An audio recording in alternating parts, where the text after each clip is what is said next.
ఇక శిల్పారామంలో అఖిల భారత హస్తకళల మేళాను కాసేపట్లో ప్రారంభించనున్నారు సీఎం కేసీఆర్. 15 రోజుల పాటు ఈ హస్తకళల మేళా జరగనుంది. భారతదేశం నలుమూలల నుంచి 500 స్టాళ్లు ఏర్పాటు చేశారు. మరోవైపు చేనేత హస్తకళలు ప్రత్యేక ఆకర్షణగా నిలవనున్నాయి. ప్రారంభోత్సవంలో భాగంగా సీఎం మాట్లాడుతున్నారు. ఇప్పుడు లైవ్ చూద్దాం. కళారూపాలను మధ్య దళారీల బెడద లేకుండా ఇక్కడ నేరుగా కొనుక్కునే వారికి లభింపజేయాలనేది దీని వెనుక ఉన్న ఉద్దేశం. ఇది వాస్తవానికి ఒక ఆర్థిక దృక్పథంతోనో బిజినెస్ దృక్పథంతోనో తీసుకొచ్చినటువంటి సంస్థ కాదు. దురదృష్టవశాత్తు ఇది వేరే రకంగా వెరితలలు వేసింది. దీనికి ఇనీషియల్గా ప్రభుత్వం 67 ఎకరాల స్థలాన్ని కేటాయిస్తే దాన్ని రిజర్వ్ చేయకుండా ప్రొహిబిటరీ రిజిస్టర్లో ఎంటర్ చేయకుండా దాదాపు 20-24 ఎకరాల స్థలాన్ని దుర్వినియోగం చేయడం జరిగింది. అది కొందరు స్వార్థపరుల పాలైపోయింది. ఈ హస్తకళల మేళా కూడా ఒక ఉత్సవంలాగా నిర్వహించాలి. వాస్తవానికి ఇక్కడ ఇప్పుడే మిత్రులు నాకు చెప్పారు, గత 10 సంవత్సరాల నుంచి ఏదో నామమాత్రంగా జరుగుతూ ఉంది. వాళ్ళు వచ్చి స్టాల్స్ పెట్టుకొని వెళ్ళిపోతూ ఉన్నారు. కానీ ఈరోజు జరుగుతున్నట్టుగా గత 10 ఇయర్స్గా జరగలేదు. ఇది భారతీయ కళలకు, భారతీయ కళా ప్రదర్శనకు వేదికగా ఉండవలసినటువంటి ఒక పవిత్రమైనటువంటి ఆరామం. తెలంగాణ రాష్ట్రంలో ఉన్నటువంటి అనేక కళలు ఉన్నాయి. మన నిర్మల్ బొమ్మలు కావచ్చు, కరీంనగర్ ఫిలిగ్రీ ఆర్ట్ కావచ్చు, పోచంపల్లి గద్వాల చీరలు కావచ్చు, హైదరాబాద్ సిగ్నేచర్తో ఉండేటువంటి బిద్రీ కళా శిల్పాలు కావచ్చు, రామప్ప లాంటి ఆలయాల్లో ఆనాటి శిల్పులు నెలకొల్పినటువంటి అద్భుతమైనటువంటి శిల్పకళ కావచ్చు, ఇత్యాది అనేక విషయాలు ఇక్కడ ప్రదర్శించబడుతూ ఉండాలి. అట్లాగే భారతదేశం నలుమూలల్లో కూడా ఈ హస్తకళలు, హ్యాండీక్రాఫ్ట్స్ ఏవైతే ఉంటాయో వాటిని ఇక్కడ తెచ్చి ఎగ్జిబిట్ చేసి కొనుక్కునే వారికి అందుబాటులోకి తీసుకొని రావాలి. కిషన్ రావు గారు దీన్ని తన రక్తాన్ని రంగరించి చేసినారు. ఒక దీక్షతో డెడికేటెడ్గా చాలా కష్టపడి ఈ శిల్పారామాన్ని వృద్ధిలోకి తెచ్చినారు. కానీ ఇటీవల కాలంలో వారు రిటైర్ అయిన తర్వాత ఇదంతా ఇక్కడ ఒక పిచ్చి పుంతలు దొక్కి స్థలాన్ని పోగొట్టుకోవడమే కాదు, ఒక విలేజ్ టచ్లో ఉండాల్సి, ఒక టిపికల్ విలేజ్ మోడల్గా ఉండాల్సినటువంటి ప్రాంతాన్ని ఒక వ్యాపార కేంద్రంగా మార్చినారు. అనేక సిమెంట్ కట్టడాలు తెచ్చినారు. దాని వైభవం కొంత పోయింది. ఈ మధ్యనే నేను కిషన్ రావు గారిని పిలిచి మళ్ళీ మాట్లాడి, మీరు దయచేసి దాని బాధ్యతలు తీసుకోండి, ఒక ఇంచు కూడా ఇక నుంచి అన్యాక్రాంతం కాకుండా మన చీఫ్ సెక్రటరీ గారికి, హైదరాబాద్ జిల్లా కలెక్టర్ గారికి చెప్పి దాన్ని మొత్తం ప్రొహిబిటరీ రిజిస్టర్లో ఎంటర్ చేయించండి. అవసరమైతే దీన్ని ముట్టకుండా ఒక చట్టం కూడా తీసుకొద్దాం, మీరు రివైవ్ చేయమని నేను కోరడం జరిగింది. 10 ఇయర్స్ తర్వాత ఇప్పుడు మనం చూసిన పద్ధతిలో మళ్ళీ ఇక్కడ కొంత జీవం ఉట్టిపడతా ఉంది. 10 సంవత్సరాల గ్యాప్ తర్వాత చాలా బాధాకరం. సరే, గతం నాస్తి మనం ఏమనుకున్నా లాభం లేదు. ఈ కుంచుకుపోయిన శిల్పారాన్ని అడ్డదిడ్డంగా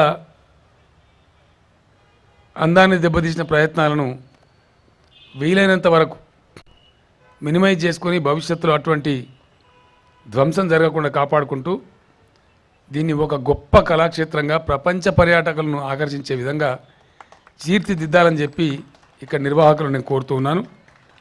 అందుకు మీకు డెఫినెట్గా అద్భుతమైనటువంటి ప్రోత్సాహాన్ని తెలంగాణ రాష్ట్ర ప్రభుత్వం అందిస్తుందని చెప్పి ఈ సందర్భంగా నేను తెలియజేస్తా ఉన్నాను. ఈ మధ్యన నేను మా బీపీ ఆచార్య గారితో మాట్లాడుతుంటే శిల్పారామం కాన్సెప్ట్ను మనం అన్ని జిల్లా కేంద్రాలకు కూడా తీసుకెళ్తే బాగుంటుందని చెప్పి వారు ప్రతిపాదించడం కూడా జరిగింది. అది చాలా మంచి కాన్సెప్ట్ అని నాకు కూడా భావన ఉంది. భవిష్యత్తులో దీని ఎక్స్టెండెడ్ యాక్టివిటీని కొన్ని పర్యాటక కేంద్రాలకు కానీ జిల్లా కేంద్రాలకు కానీ తీసుకుపోయినట్టయితే సముచితంగా ఉంటుంది. మన కళలను మన సంస్కృతిని వారసత్వ సంపదగా వచ్చినటువంటి అనేక కళారూపాలను కాపాడుకునే ఆస్కారం ఉంటుందనేటువంటిది ప్రభుత్వ అభిప్రాయంగా ఉంది. అట్లనే అనేక వైభవాలను చవిచూసినటువంటి తెలంగాణ గడ్డ ఒకరోజు ఏదో పాట రాస్తూ ఉంటే తెలంగాణ ఉద్యమ సందర్భంలో ఈ వాక్యం నేనే రాసిన. కాకతీయులు చాలా గొప్ప కళా వైభవం తెచ్చిన ఎట్లా రాద్దామంటే కాకతీయ కళాప్రభల కాంతిరేఖ రామప్ప అని చెప్పి ఆ సెంటెన్స్ నేనే రాసిన. ఎందుకంటే అంత గొప్ప వైభవమైనటువంటి శిల్ప సంపద. ఈవెన్ మన ఆసిఫ్ జాహీ నిజాం రాజులు కూడా ఎంత ట్రాన్స్పరెంట్గా ఎంత పారదర్శకంగా దాన్ని కాపాడినారంటే ఆ రోజుల్లో నిజాం రాజుగా ఉండే టైంలో వరంగల్ జిల్లా కలెక్టర్ ఆ రామప్ప గుడిలో అమర్చినటువంటి ఒక శిల్పాన్ని ముచ్చటపడి ఆ చిన్న శిల్పాన్ని తొలగించి తెచ్చుకొని తన టేబుల్ మీద పేపర్ వెయిట్ లాగా పెట్టుకున్నాడు. నిజాం ఆ ప్రాంతం వెళ్ళినప్పుడు అది పర్యవేక్షించి ఇది ఏమైంది, ఎట్లా డిస్టర్బ్ అయిందని అడిగినాడు. సిఐడి ఎంక్వైరీ వేసినారు. వేస్తే పలానా కలెక్టర్ గారు తీసుకుపోయినారు, ఆయన దగ్గర ఆఫీసులో టేబుల్ మీద పేపర్ వెయిట్ లాగా పనిచేస్తుందని చెప్తే ఆగ్రహించినటువంటి కోపం తెచ్చుకున్నటువంటి నిజాం రాజు ఆ కలెక్టర్ను డిమోషన్ చేస్తూ వరంగల్ సుబేదార్కు ఉత్తర్వులు ఇస్తూ దాన్ని తీసుకెళ్ళి మళ్ళీ ఇప్పుడు అక్కడ యాజ్ ఇట్ ఈజ్ ఎరెక్ట్ చేయమని చెప్పినారు. మనకి ఇప్పుడు కూడా పోతే కనపడుతుంది అది ఆ రిప్లేస్మెంట్ ఎట్లా జరిగిందని. అంత గొప్పగా తెలంగాణను పరిపాలించిన రాజవంశాలు కళలను అభివృద్ధిపరచడమే కాదు వాటిని గొప్పగా కాపాడినారు కూడా. అభివృద్ధిపరచడం, ఆదరించడం, పోషించడం, ప్రోత్సహించడం, వాటిని కాపాడుకుంటూ పోవడం. మనుషులుగా మనం ఈరోజు ఉంటాం, రేపు ఉండం, మన తర్వాత తరమే ఉంటుంది. వారికి అందించగలిగేదల్లా మంచి సంస్కారం, మంచి సంస్కృతి, మంచి కళావైభవం, సాంస్కృతిక వైభవం. ఇదే సమాజానికి generation to generation responsible generations transfer చేసే విషయం ప్రపంచవ్యాప్తంగా జరుగుతున్న విషయం మనకు తెలుసు.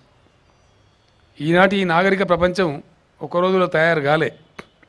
అనేక మంది మేధావులు, సైంటిస్టులు, అనేక మన తాత ముత్తాతల కాలం నుంచి వారసత్వంలో వచ్చినటువంటి కళలు, సంపదలు అన్నిటి యొక్క కూర్పు, తరతరాల వారసత్వమే నేటి మన కళ్ళ ముందున మనం అనుభవిస్తున్నటువంటి ఈ సమాజం. ఈనాటి పౌరులుగా మనందరి బాధ్యత కూడా డెఫినెట్గా రేపటి తరాలకు మన ప్రాచీన వైభవాన్ని, మన కళల్ని, మన శిల్ప సంపదను, మన భాషా సంస్కృతిని అన్నిటినీ కూడా అందించడం అనేది మన ప్రధాన లక్ష్యం. ఈ శిల్పారామం, ఈ క్రాఫ్ట్ మేళ అయిన తర్వాత మళ్ళీ ఒకసారి నేను పర్సనల్గా వచ్చి విజిట్ చేస్తాను.